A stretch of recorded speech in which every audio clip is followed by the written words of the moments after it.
അനുഗ്രഹിക്കപ്പെട്ട നല്ല സമയത്തിനായി ഞാൻ ദൈവത്തെ സ്തുതിക്കുന്നു, സ്തോത്രം ചെയ്യുന്നു. ദൈവവചനം ശ്രവിച്ചുകൊണ്ടിരിക്കുന്ന എല്ലാ ദൈവമക്കൾക്കും വീണ്ടും വരാമെന്ന് അരുളി ചെയ്തവനായ കർത്താവായ യേശു ക്രിസ്തുവിൻ്റെ തന്നെ നാമത്തിൽ ഞാൻ എൻ്റെ സ്നേഹവന്ദനം അറിയിക്കുന്നു. ഇന്ന് നാം പഠിക്കുവാൻ തുടങ്ങുന്നത് 81 സങ്കീർത്തനമാണ്. ദാവീദിൻ്റെ 3 പ്രധാന സംഗീതജ്ഞരിൽ ഒരാളായിരുന്ന ആസാഫാണ് 81 സങ്കീർത്തനം എഴുതിയതെന്ന് അതിൻ്റെ ഹെഡിങ്ങിൽ രേഖപ്പെടുത്തിയിരിക്കുന്നു.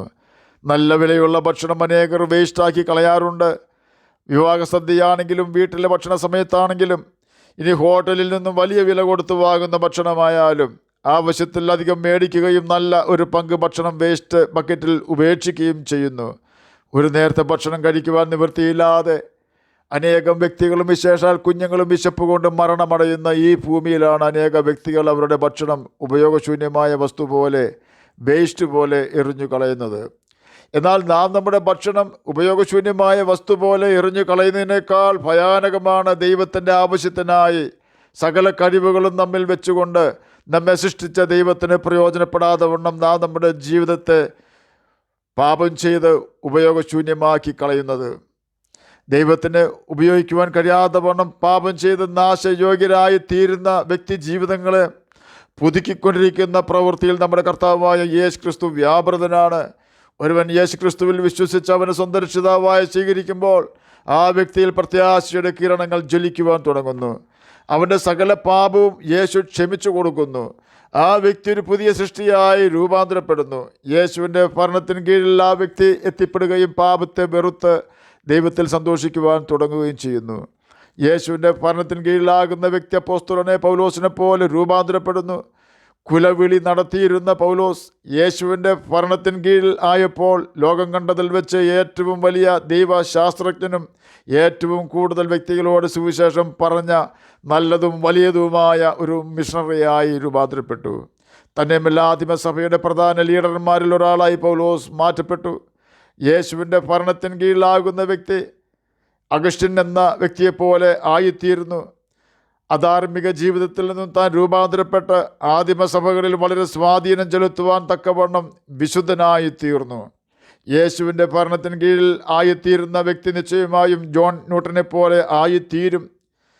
ദുർമാർഗിയായ അടിമക്കച്ചവടക്കാരനായിരുന്ന താൻ ദൈവഭയമുള്ള ഒരു പാസ്റ്ററും ദൈവത്തെ സ്തുതിക്കുന്ന ഗാനരചയിതാവും അമേസിംഗ് ഗ്രേസ് അഥവാ അത്ഭുതപ്പെടുത്തുന്ന ദൈവകൃപ എന്ന അനുഗ്രഹിക്കപ്പെട്ട പുസ്തകം എഴുതിയവനുമായി തീർന്നു.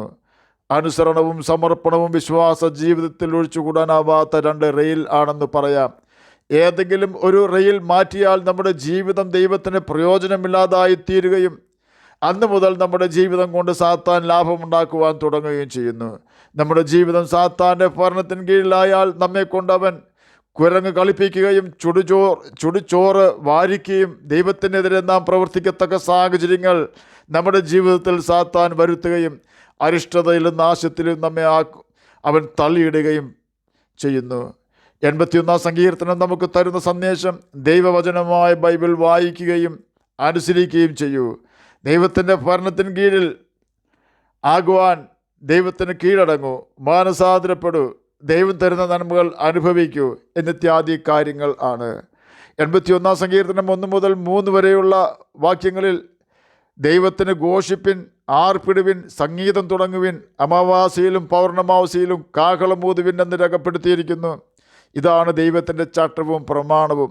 ഈ പ്രമാണം അനുസരിച്ച് ദൈവത്തിന് ഘോഷിക്കുകയും ആർപ്പിടുകയും സംഗീതം തുടങ്ങുകയും ചെയ്താൽ നിശ്ചയമായും സ്തുതികളിൽ മേൽ വസിക്കുന്ന യഹോവ അഥവാ കർത്താവായ യേശു ക്രിസ്തു നമുക്ക് സമാധാനവും സന്തോഷവും തരുവാൻ നമ്മുടെ ഹൃദയത്തിൽ ഇറങ്ങി വസിക്കും.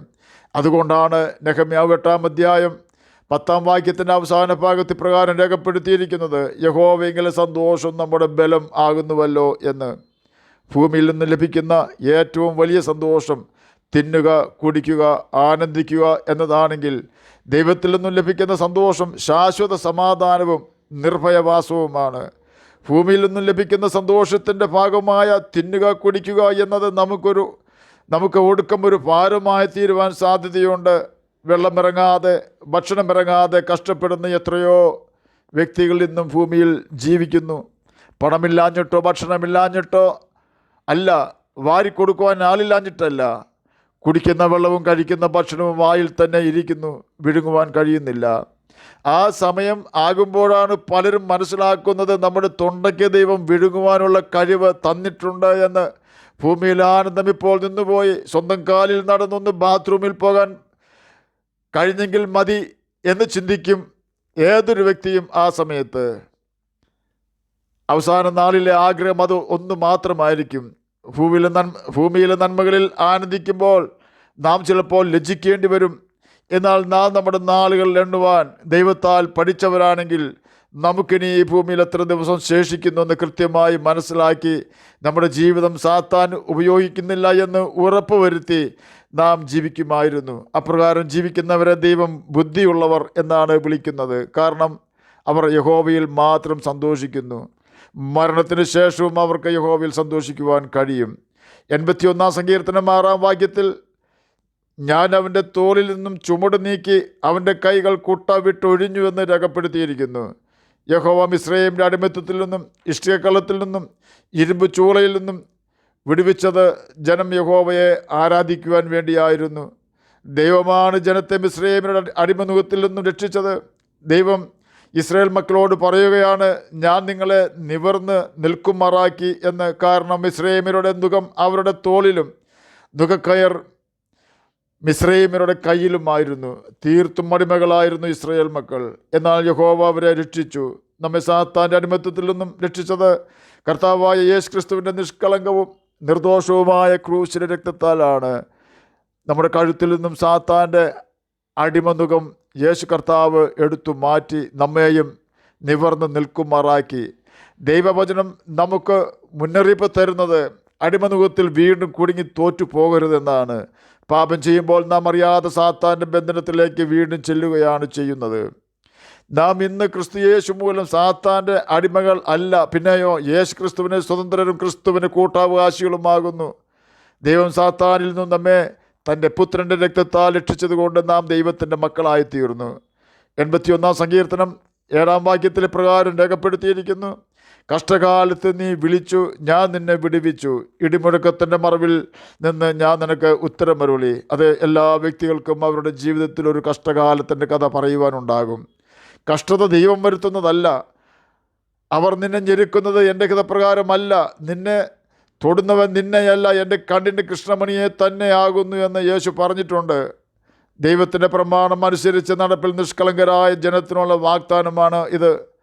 നമ്മുടെ നിലവിളിക്ക് നിശ്ചയമായും ഉത്തരം തരുന്നവനാണ് കർത്താവായ യേശു ക്രിസ്തു അഥവാ യഹോവയായ ദൈവം.